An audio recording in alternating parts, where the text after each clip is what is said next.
kimdir tur o'yna deb chiqarib yuborganmi? Yo'q, u paytda uyqusirab, konsertda zerikib o'tirganman. Shunda ko'nglimga yoqqan o'sha qo'shiq. Yugurib chiqib ketganman, oyim ham to'xtatolmay qolgan. Eyvah, yana yondirding Leyli. Aga, işte ko'nglim yana ko'ndirding Leyli. Eyvah, yana yondirding Leyli.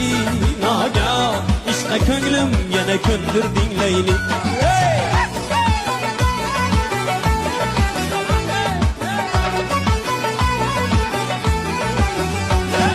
Ko'nglimni shad aylading, mendan baxtli oshiq yo'q. Gapimga kirding demak, endi sendan ko'nglim to'q. Ko'nglimni shad aylading, mendan baxtli oshiq yo'q. Gapimga kirding demak, endi sendan ko'nglim to'q. Seni ko'rib